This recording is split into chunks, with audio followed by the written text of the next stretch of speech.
Hi. Yesterday I did a video. Actually, I did two videos. Posted one of them on YouTube and both of them on Facebook. But I was looking at the differences between how pro-lifers are understanding what late abortions are all about and what pro-choicers are believing when they think about late abortions. And I want you to think for a minute back to Ghostbusters. Remember that movie? Awesome movie. And remember the ad that the Ghostbusters did? Are you troubled by spooks, spirits, or specters? Blah, blah, blah, blah, blah. And then the very last line of that ad was, "We're ready to believe you." And that's an important thing, being ready to believe somebody. And we trust certain people, and we are much, much more likely to believe what they tell us than we are to believe what somebody we don't trust is telling us. So let's start with that. Um, the pro-choicers are trusting the abortion lobby. These are people that they identify with, people that they've been working with for a long time. So naturally, they have a propensity to go into this trusting them, whereas we mistrust them. We're looking at everything they say through kind of a jaded lens. And things that pro-lifers say, we tend to believe because they're from our side, and anything that you know what I mean? So I wanted to give an example of pro-lifers believing something that just wasn't true in spite of it not passing the logic test simply because their side said it and it was a bad thing about the other side. And because it was a bad thing about the other side, they were ready to believe it. There was an abortion doctor, a woman, who was scoffing about about the silent scream and how unborn babies scream when they're being dismantled. And she said that that was silly because I think her exact words were, "I transect the cord," close quote, because then the baby can't scream. Now, transecting the cord is one of the methods of killing the baby prior to a later abortion. And it's the umbilical cord that they're talking about, where they transect the umbilical cord. The baby's no longer getting food. The baby's no longer getting oxygen. Of course, the baby dies. And anybody who has read Martin Haskell's presentation paper for his DNX abortion that he presented at the Dallas National Abortion Federation meeting in 1992, which is where we found out about what pro-lifers dub partial birth abortion, he talks about the methods that many doctors use to kill the fetus before they start with the abortion, which are like intracardiac injections or transecting the cord, cutting the umbilical cord so that the baby suffocates. So that's obviously what she was talking about. First of all, because it's an established method.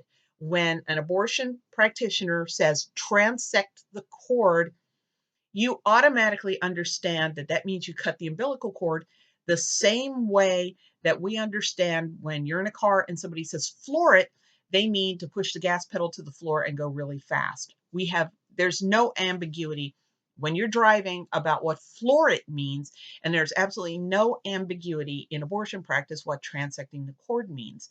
Okay. So basically, what she was saying, and it's horrible, she was saying dead babies don't scream. Okay. And that in and of itself is horrible. Okay. You don't need to embellish it to make it even more horrible. But for some reason, a couple of pro-lifers took that to mean that she transected the vocal cord. First of all, vocal cords, it's plural. So when she's saying transect the cord, obviously she's not talking about vocal cords simply because we speak of vocal cords in the plural. So there's another reason that obviously she's not talking about cutting the vocal cords. Also, even if it did scream in utero, nobody's going to hear it. You know, it's not going to happen. So it doesn't pass the simple logic test to believe, like some of these people were believing, that this woman was so sadistic that she would reach into the uterus and fish around, following the ultrasound, find that baby's throat, and cut the umbilical cord, the vocal cords, so that it can't scream. This is an entirely nonsensical concept. The minute you give it any thought, it makes no sense. And the only reason pro-lifers were believing it is because they are already primed to believe any bad thing that they hear about somebody who does abortions. They're ready to believe it, so they hear it and they believe it. And they're also ready to trust other pro-lifers, so they say it and they believe it. And that's why it's really important to share your actual sources. Okay. When I say that, oh, I can't think of an example off the top of my head. I say, oh, here we go. I point out that pro-choicers still very much admire Dr. Harvey Karman, even though he was involved in what was called the Mother's Day Massacre with Kermit Gosnell. He did a super coil thing in Bangladesh. This guy did really horrible things. Um, and my saying that in spite of his horrible things, the pro-choice movement still adores him, I presented evidence of that. I linked to obituaries that were written by pro-choice sources or quoting pro-choice sources when Harvey Karman died, and these were all very admiring. They did not mention that he killed Joyce Johnson by doing an abortion with her on her with a nutcracker in a motel room.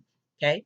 And when I pointed out that he'd done this, I had documents supporting this. Okay. I had newspaper articles that I linked to that I downloaded from newspapers.com about what the testimony was during Harvey Karman's trial. So when I say he killed Joyce Johnson doing an abortion on her with a nutcracker in a motel room, I didn't just hear that from a pro-lifer, automatically believe it and pass it on. I went on newspapers.com. I went to that period of time and I put in Harvey Karman's name and I found all that information and I collected it. The thing about the Mother's Day Massacre, I had multiple sources for that.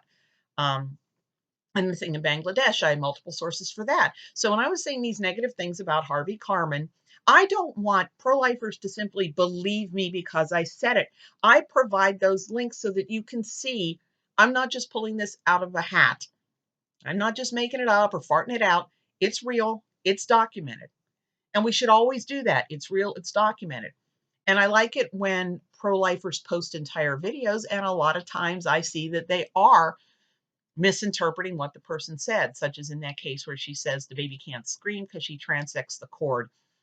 I was able to point out that the way the pro-lifers were interpreting it was completely wrong, and they're doing it because they want to believe the worst about abortion doctors, and they're primed and ready to believe the absolute worst when the reality is already bad enough. Okay. You do not have to make up more bad things about what some of these people do because what they do, you just listen to them verbatim. It's horrible. You don't need to believe things that are worse. So I just want you to get that in your mind when you're thinking about what it is these lawmakers are hearing and what it is they're believing. When they hear from us about these late abortions, healthy mother, healthy baby, killing the baby after it's born alive, they are geared up to totally disbelieve that, to just blow it off because of course pro-lifers lie. And it doesn't help when we're taking things like that doctor's quote about transecting the umbilical cord and saying she's cutting the vocal cords because she's sadistic and doesn't want the baby to scream while she's torturing it to death. Okay. We discredit anybody who passes along stuff without verifying it is discrediting the entire pro-life movement. And they are feeding into that need that the abortion rights people have to believe that an abortion doctor would never, ever do a terrible, horrible, no good, very bad thing.